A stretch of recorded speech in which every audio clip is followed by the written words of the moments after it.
Assalamualaikum warahmatullahi wabarakatuh.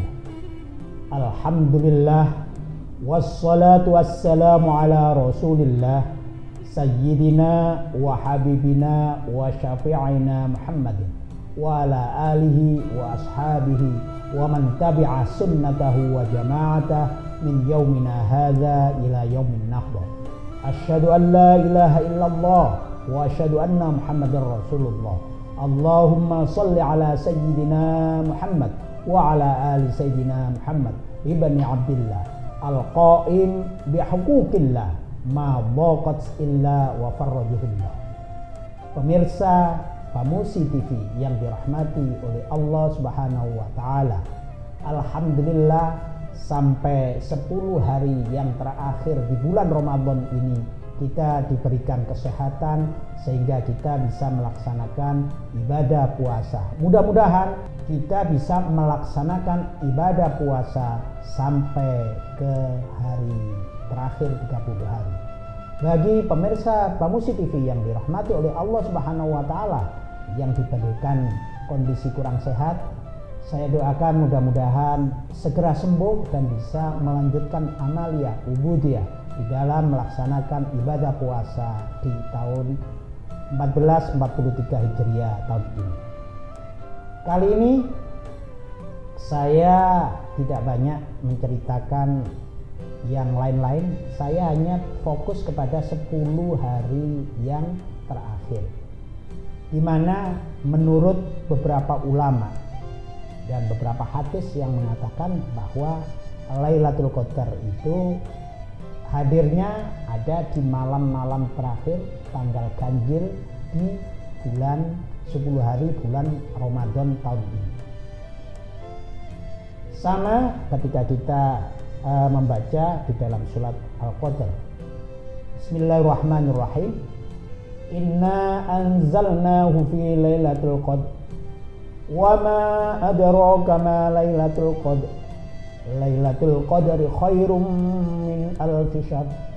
Tanazzalul malaikatu warruhu fiha bi'izni rabbihim min kulli amrin salamun hiya hatta matla'il fajr. Ayat ini selalu disampaikan ketika kita ini sudah menginjak bulan Ramadan. Saya menceritakan pengalaman Rasulullah saat pertama menerima Al-Quran, yaitu tanggal 17 Ramadan yang dinamakan Lailatul Qadar yang pertama, yaitu sesuai dengan ayat yang saya baca tadi, bahwa inna anzalnahu fi Lailatul Qadar. Sesungguhnya Quran diturunkan itu pada malam Lailatul Qadar. Itu terjadi pada 17 Ramadan. Tetapi untuk yang malam-malam Lailatul Qadar yang lain, ya, itu juga tidak melulu tanggal 17, karena ini menjadi rahasia Allah. Jadi suatu saat Rasulullah itu melakukan sholat di dalam masjid bersama para sahabat saat itu.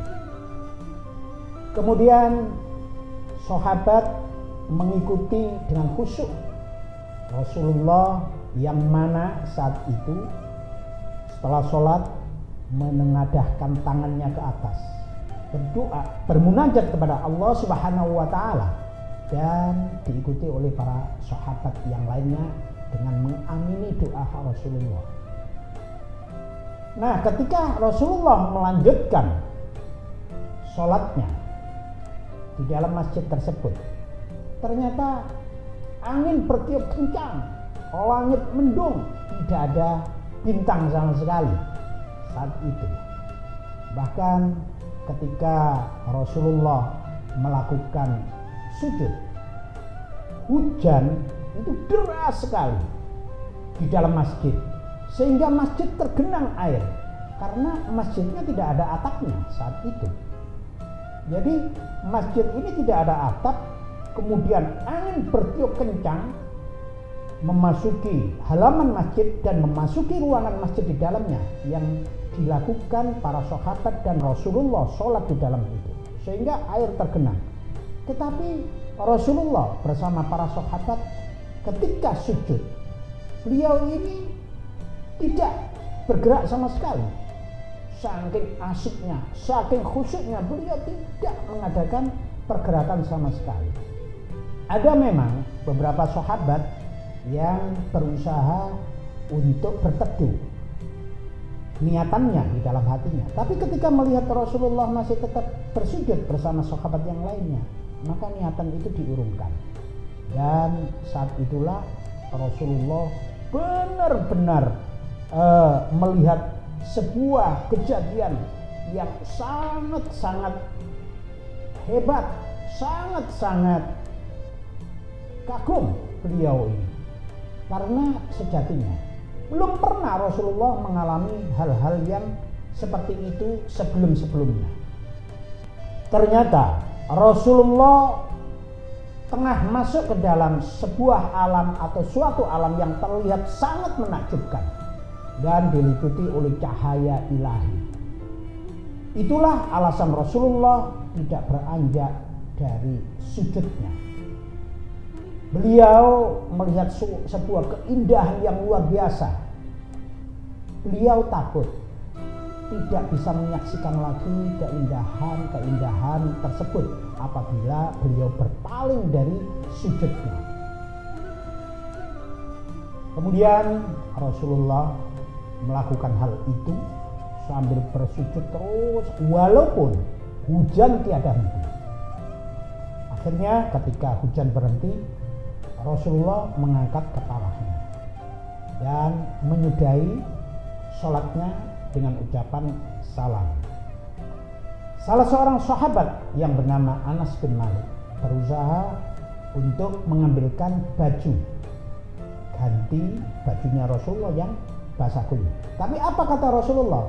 Wahai Anas bin Malik, jangan engkau mengambilkan sesuatu untukku, karena kita sama-sama basah. Toh nanti baju kita yang sama-sama basah itu akan kering dengan sendirinya.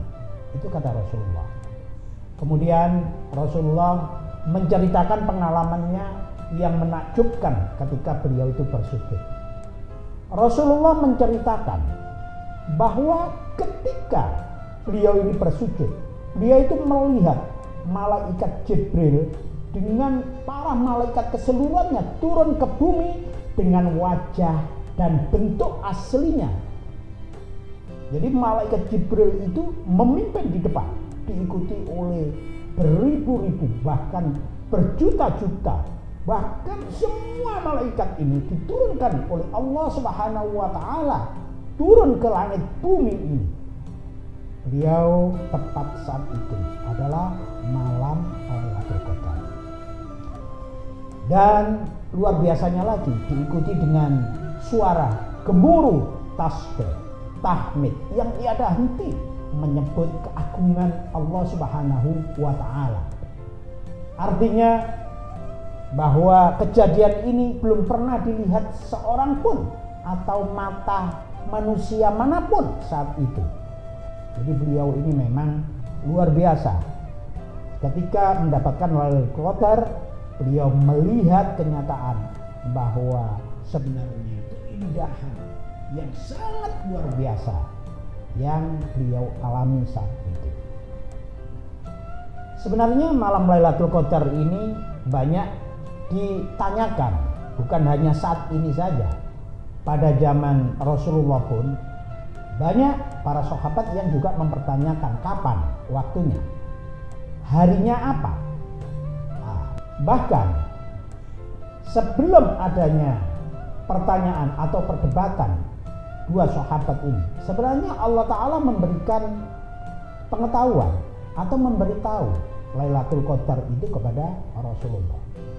Tetapi ketika ada perselisihan atau perdebatan oleh dua sahabat, maka Rasulullah bersabda, "Inni kharajta li akhbarakum Lailatul Qadri fatalaha fulan wa fulan farufi'at wa asa an yakuna khairal lakum fastamisuha fi tis'i wa sab'a wa khamsa.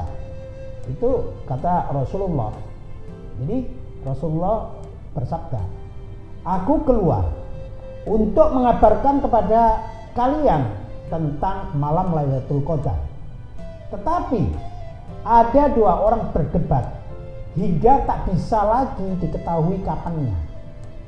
Terus kemudian Rasulullah melanjutkan, mungkin ini lebih baik bagi kalian, carilah di 9. Hari terakhir 9 itu maksudnya 9 dari yang 30, berarti malam 21.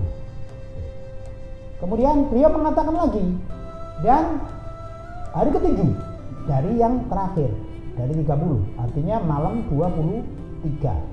Wa khamsa, dan yang kelima dari yaitu malam 25. Jadi memang hadis ini diriwayatkan oleh Imam Bukhari.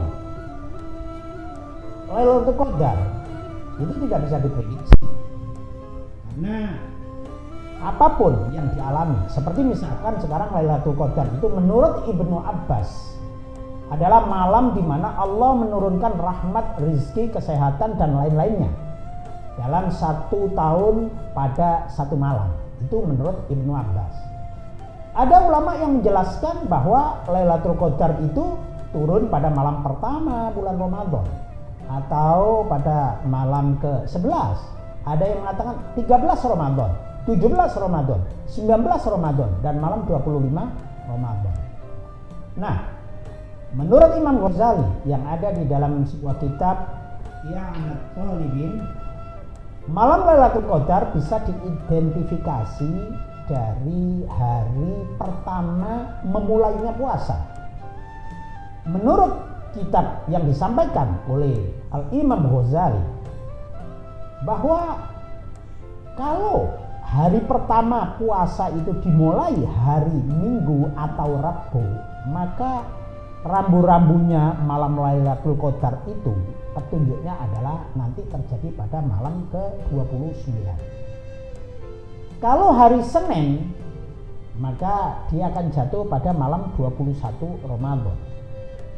Kalau hari Selasa atau Jumat, maka malam Lailatul Qadar itu akan terjadi pada tanggal 27, malam 27 Ramadan.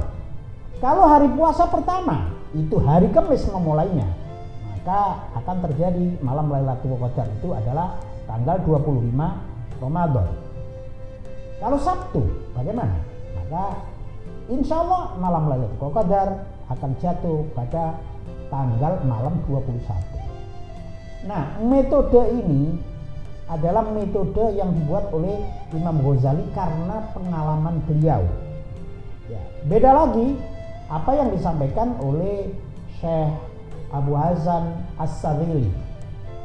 Ada perbedaan sedikit di sini. Kalau Syekh Abu Hasan As-Sadzili puasa pertama jatuh pada hari Senin, maka malam Lailatul Qadar adalah malam 21. Apabila jatuhnya itu pada hari Selasa puasa pertamanya, maka Lailatul Qadar katanya Abu Hasan As-Sadzili itu tanggal 27, malam 27 Ramadan itu Lailatul Qadar turun. Kalau dimulainya hari Rabu, itu maka tanggal 19. Jadi ada perbedaan. Kalau tadi Imam Ghazali Minggu dan Rabu itu malam 29. Nah, di sini Abu Hasan As-Sadzili itu mengatakan kalau Rabu itu selisihnya 10 hari, yaitu tanggal malam 19. Kamis hari pertamanya puasa, maka jatuh pada tanggal 25. Jumat yang tadinya kalau Imam Ghazali mengatakan bahwa malam 27, beda lagi dengan Abu Hasan As-Sadzili. Maka kalau puasa pertama itu hari Jumat, maka malam Lailatul Qadarnya adalah malam ke-17. Kalau Sabtu malam 23, kalau Minggu sama-sama malam 29. Jadi kalau kita tahun ini kemarin mengawalinya hari Minggu yang ditetapkan oleh pemerintah Indonesia, maka insya Allah menurut beliau berdua ini, malam Lailatul Qadar itu akan jatuh pada tanggal 29. Ini adalah pengalaman beliau-beliau yang sudah alim. Nah, ini beliau ya Imam Ghazali dan Syekh Abu Hasan As-Sabili. Sebenarnya kita juga mempunyai ulama-ulama unggulan yang dikenal dengan para wali songo, di mana di situ ada Sunan Ampel, Sunan Giri, Sunan Bonang, Sunan Derajat, Sunan Kalijogo, Sunan Kudus, Sunan Muria, Sunan Gunung Jati, dan Syekh Maulana Malik Ibrahim atau Sunan Gresik. Beliau juga punya kaidah-kaidah rambu-rambu sesuai dengan pengalaman beliau yang menyatakan bahwa rambu-rambu untuk menjaga malam Lailatul Qadar itu metodenya masing-masing. Ada yang sama, ada yang berbeda. Bagaimana? Yang benar yang mana? Yang benar semuanya benar. Karena ini adalah rahasia ilahi. Kenapa begitu? Sehingga kita sebagai umat Rasulullah Sallallahu Alaihi Wasallam, maka kita wajib menjaga mulai tanggal 1 sampai tanggal 30. Karena turunnya dirahasiakan oleh Allah. Sehingga inilah cara Allah untuk memberitahukan kepada hambanya, jagalah puasa ini malamnya itu mulai tanggal 1 sampai tanggal 30 ya. Kalau istiqmal. Kalau misalkan tidak istiqmal hilalnya sampai tanggal 29, sehingga malam 29-nya masih bisa terjadi.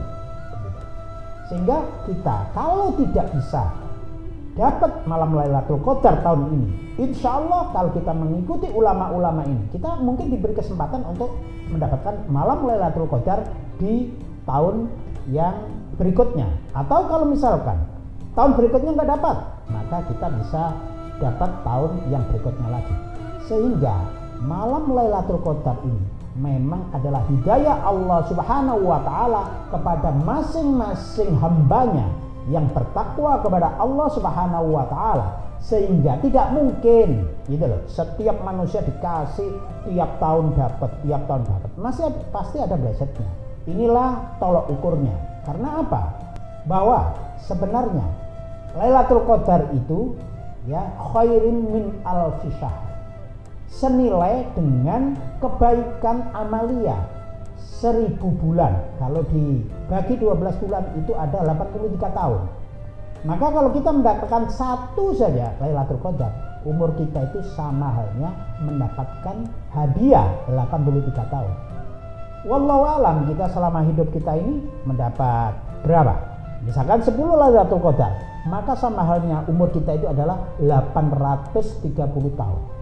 Maka inilah keadilan Allah Subhanahu wa Ta'ala, bahwa umat Rasulullah Sallallahu Alaihi Wasallam ini sama ubudianya, amalianya dengan umat-umat yang terdahulu yang dikasih umur itu sampai ribuan tahun, sampai ratusan tahun.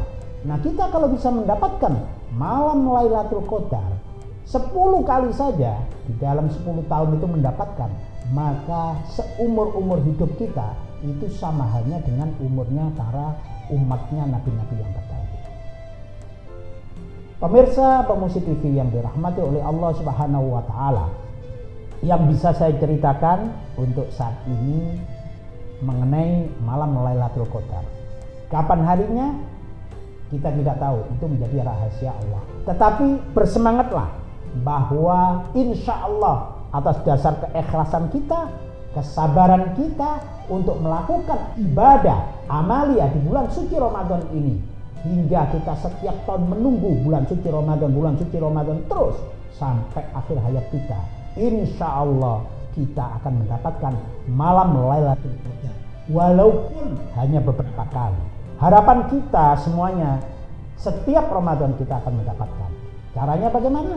Yaitu menjaga setiap malam, mulai malam pertama sampai malam ke-30. Ini tinggal sisa 10 hari lagi lah, ini 10 hari yang terakhir. Marilah kita giatkan fastabiqul khairat, kita berlomba-lomba untuk mendapatkan atau mengerjakan sebuah kebaikan supaya kita mendapatkan apa yang kita harapkan, yaitu malam Lailatul Qadar. Inilah jaminan dari Allah Subhanahu wa Ta'ala. Saya kira itu pemirsa Pemusi TV yang dirahmati oleh Allah Subhanahu wa Ta'ala. Mudah-mudahan bermanfaat apa yang saya sampaikan. Syukran wa dumtum fil khairi wal barakati wan najah. Wallahul muwaffiq ila aqwamit thoriq. Wassalamualaikum warahmatullahi wabarakatuh.